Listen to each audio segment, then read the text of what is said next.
Olá, amigos do Centro Espírita Augusto Silva. É com alegria que nós trazemos reflexões sobre o Evangelho de luz e amor para orientar os nossos caminhos, trazendo Jesus para mais pertinho de nós. Que Ele nos ilumine em todas as nossas reflexões. E nós vamos refletir sobre a nossa contribuição no sustento da paz, tendo como base uma mensagem de Emmanuel, que está na obra Palavras de Vida Eterna. É o capítulo 45, intitulado No Sustento da Paz. Como é importante, meus amigos, é importante refletirmos sobre o sustento, a manutenção da paz, diante de momentos desafiadores que vivemos, diante das distrações, ilusões que o mundo oferece. Nós, que em muitos momentos escolhemos viver segundo a carne, segundo a matéria. Escolhemos viver segundo a matéria do que viver segundo o espírito, tendo como consequência o surgimento de inquietações, ansiedades que batem aí à nossa porta, o vazio existencial, prejudicando o cumprimento de nosso planejamento reencarnatório. Então, nós vamos iniciar essa nossa conversa, as nossas reflexões, falando de cooperação. Porque contribuir para o sustento da paz é cooperar para a execução da obra divina. A execução da obra divina nos corações. A providência divina sempre nos convida a desempenhar tarefas de cooperação, contribuindo para o progresso de todos. E em meio às tempestades da vida, é essencial nós oferecermos doses de compreensão, doses de serenidade, confiando na infinita bondade divina, assumindo o nosso papel como fiéis colaboradores na obra do amor maior. Então, é cultivar o bem, é cultivar a harmonia, é auxiliar a ignorância, levando esclarecimento sobre os problemas da vida, esclarecimento sobre a vida espiritual, a realidade espiritual, e o Espiritismo nos auxilia, esclarecendo quem nós somos. E assim a gente vai aproveitando melhor o tempo que temos como espíritos encarnados, mais uma existência. Então vamos aproveitando esse tempo para vivermos em paz, para sustentarmos a paz. Então Emmanuel, ele nos convida a refletir sobre a importância de viver em paz e sobre a nossa contribuição para sustentá-la. E as reflexões de Emmanuel são com base numa orientação do apóstolo Paulo. A orientação do apóstolo Paulo está em sua primeira carta aos Tessalonicenses, no capítulo 5, versículo 13. Então vamos ver o que diz Paulo. Vivei em paz uns com os outros. Então essa é a orientação do apóstolo Paulo.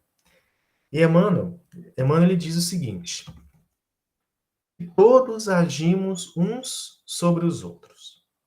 E ainda que a nossa influência pessoal se nos figure insignificante, ela não é menos viva na preservação da harmonia geral. Vamos lembrar que estamos imersos no fluido cósmico universal. Tudo que existe no universo, não sendo espírito, é fluido cósmico universal.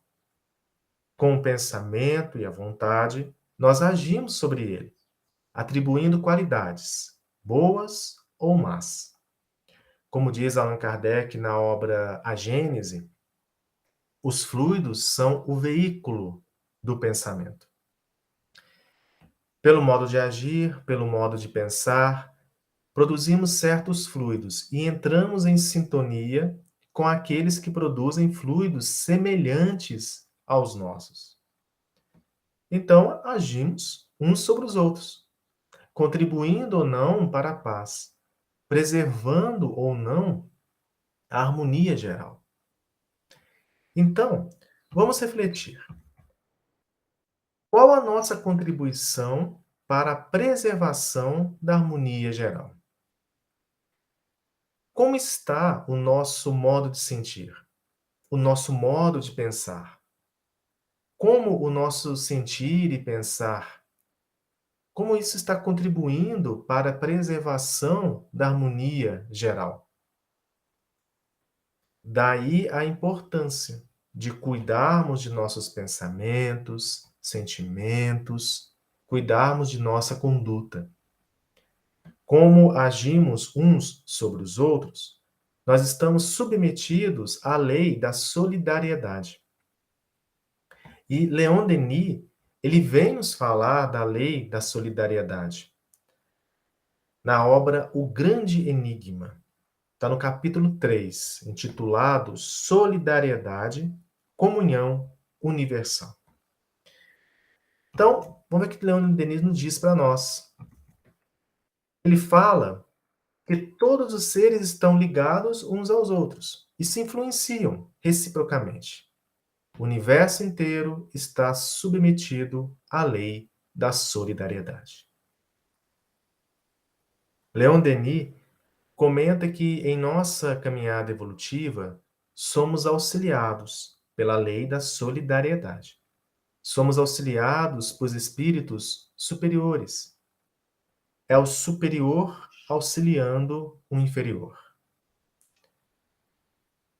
E aí a gente vai compreendendo que só podemos evoluir trabalhando em benefício de todos. O sentimento de solidariedade deve mover a todos nós. Sentimento de solidariedade para construir e sustentar a paz, abrandando os sofrimentos. Em O Livro dos Espíritos, Allan Kardec perguntou aos espíritos superiores, na questão 766, a vida social está na natureza? A resposta: certamente. Deus fez o homem para viver em sociedade. Não lhe deu inutilmente a palavra e todas as outras faculdades necessárias à vida de relação. Como o homem foi feito para viver em sociedade, precisamos compreender a importância da nossa contribuição individual, da nossa colaboração individual, da nossa influência pessoal no equilíbrio comum, na harmonia geral, porque a vida é comunhão universal. Mas temos dificuldades. Nós temos dificuldades em compreender a importância da nossa contribuição individual na harmonia geral. Nós temos dificuldades. Diz Emmanuel, nossa deficiência de análise quanto à contribuição individual no equilíbrio comum nasce, via de regra, da aflição doentia com que aguardamos ansiosamente os resultados de nossas ações, sequiosos de destaque pessoal no imediatismo da terra. Isso faz com que procedamos à maneira de alguém que se decidisse a levantar uma casa com total menosprezo pelas pedras, tijolos, parafusos e vigas, aparentemente sem importância, quando isoladamente considerados, mas indispensáveis à construção.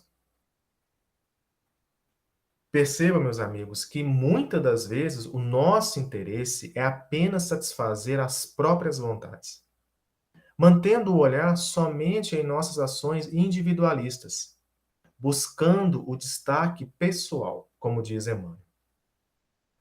Nós estamos falando sobre o sinal mais característico da imperfeição, que é o interesse pessoal.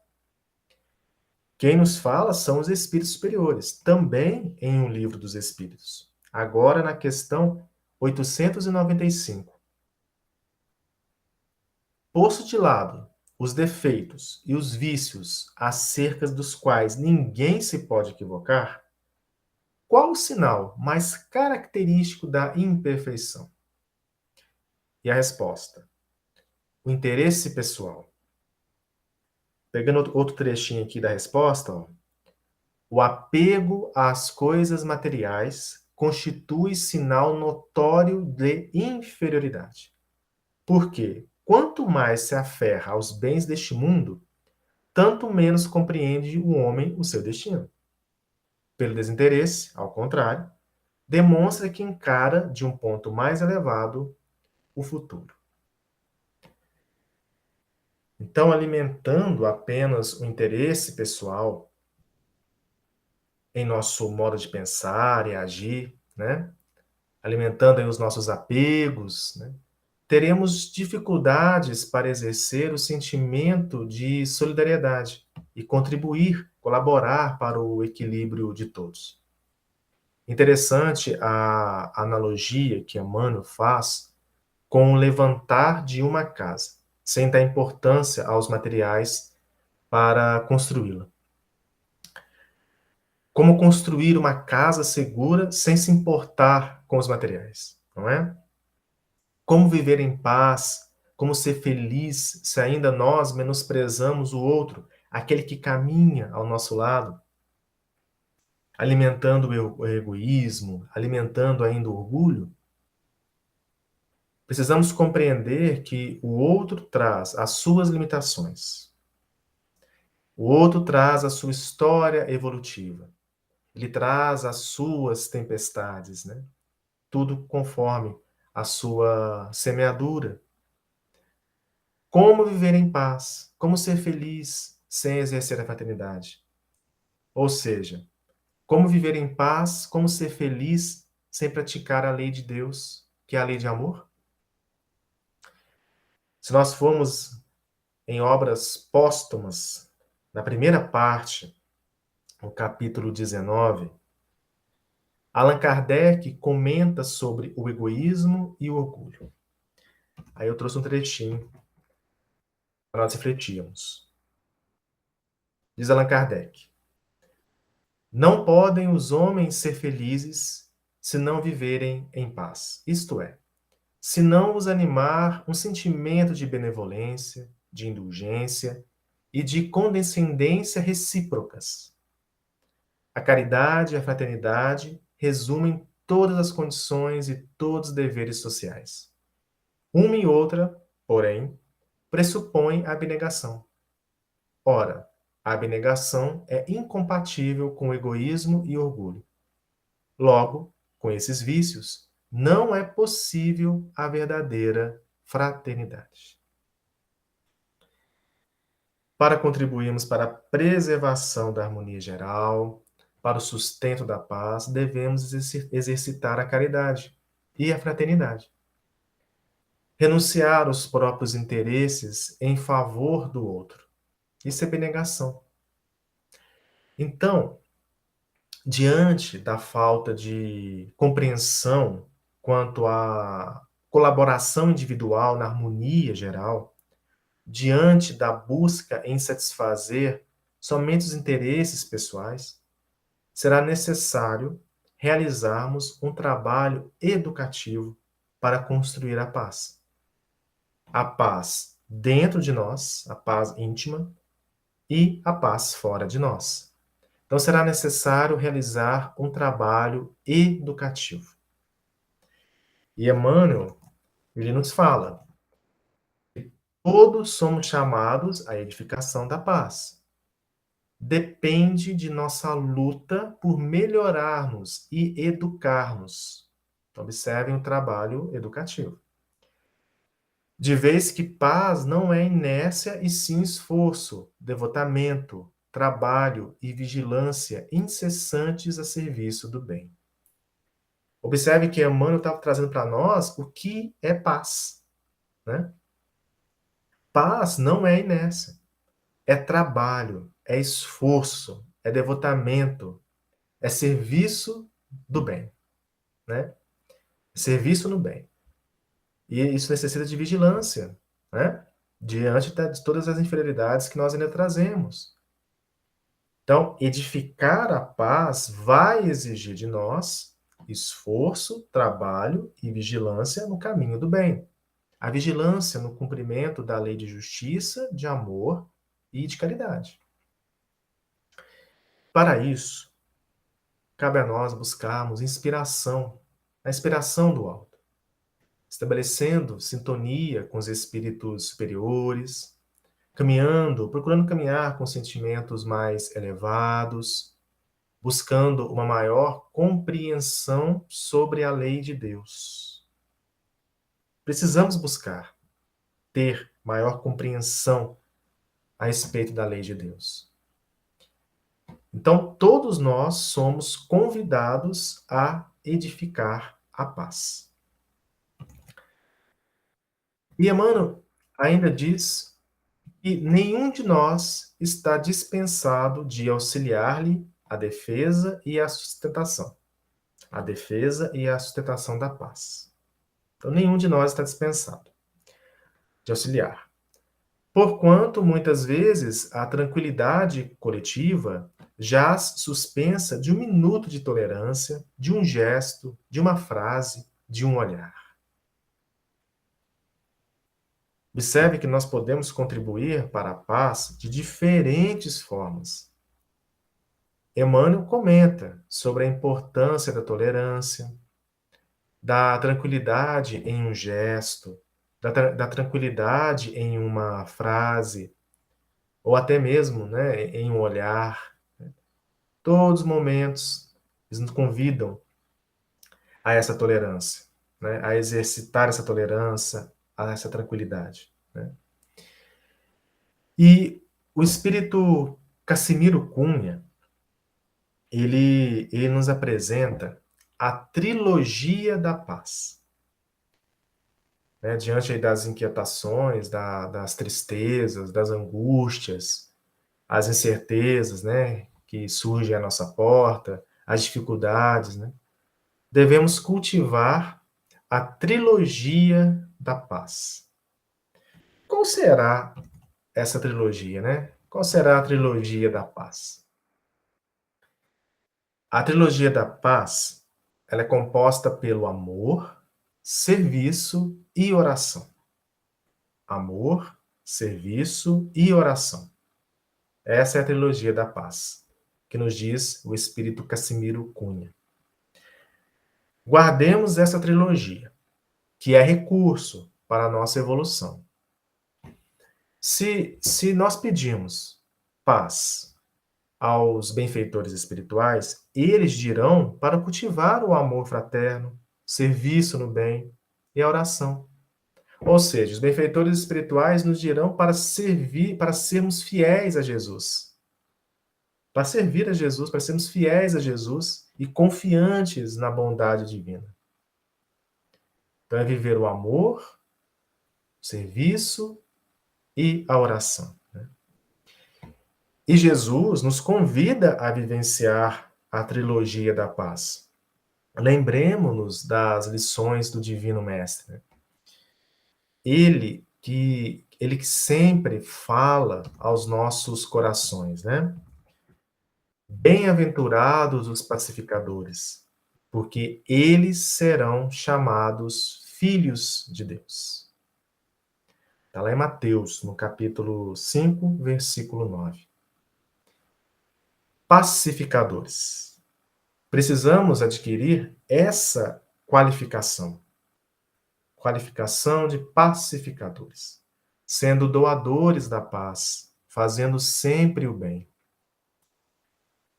Jesus também nos diz, né, que a paz vos deixo, a minha paz vos dou. Nós precisamos estar receptivos, abertos à paz de Jesus, despertando a nossa consciência para as verdades da vida maior, deixando para trás, pouco a pouco, os nossos sentimentos inferiores, os interesses pessoais. Então, é estarmos receptivos à paz de Jesus, porque ele disse: Ele diz: a paz vos deixo, a minha paz vos dou. E Joana de Ângeles, na obra, gosto muito de trazer Joana para nossas reflexões, a Joana de Ângeles, na obra Vidas Vazias, no capítulo 4, intitulado Conquista Tua Paz, pela psicografia de Valdo Franco, ela diz o seguinte, ó: quando Jesus nos prometeu a sua paz, afirmou-nos que somente ele a poderia dar. Isto porque esta é consequência do comportamento individual na vivência dos postulados por ele, ensinados e vividos. Vivendo os seus ensinamentos, tendo o evangelho como roteiro para o nosso comportamento, nós edificaremos a paz interior. A paz essa paz interior que irá se exteriorizar, que irá envolver a todos, né? E o Espiritismo nos auxilia, né? Ele nos auxilia na aquisição da paz interior e da paz exterior, né? Então, meus amigos, procuremos trabalhar com Jesus em favor da paz. Está aberto a sua paz, seguindo os seus exemplos, né? Seguindo os seus exemplos, vivendo o evangelho de luz e amor, né? E Emmanuel, ele vai finalizar aí o capítulo dizendo o seguinte: não te digas, pois, inabilitado a contribuir na paz do mundo. Se não admites o poder e o valor dos recursos, chamados menores no engrandecimento da vida, faze um palácio diante de vigorosa central elétrica e procura dotá-lo de luz e força, sem a tomada. Então, nós estamos habilitados a contribuir para a paz do mundo, com os recursos que possuímos, né? Vamos utilizar esses recursos, seja qual for o momento vivido. Em cada escolha a ser realizada, que possamos refletir, pensar no bem comum, viver em paz uns com os outros, como diz o apóstolo Paulo, né? Que possamos, meus amigos, contribuir para o sustento da paz, cooperando, colaborando com a execução da obra divina nos corações, né? Isso é progresso, é evolução, né? E eu vou finalizar nossas reflexões com uma mensagem de André Luiz. Essa mensagem tem título Pacificar. Então diz André Luiz: não perturbe, tranquilize. Não grite, converse. Não critique, auxilie. Não acuse, ampare. Não se irrite, sorria. Não fira, balsamize. Não se queixe, compreenda. Não condene, abençoe. Não exija, sirva. Não destrua, edifique. Recorde, a humanidade é uma coleção de grupos e a paz do grupo de corações a que pertencemos começa de nós. Que Jesus, meus amigos, nos auxilie sempre a vivenciar a trilogia da paz: amor fraterno, serviço no bem e oração, confiantes na bondade divina. Jesus aguarda a nossa colaboração no sustento da paz. Que Ele nos abençoe sempre.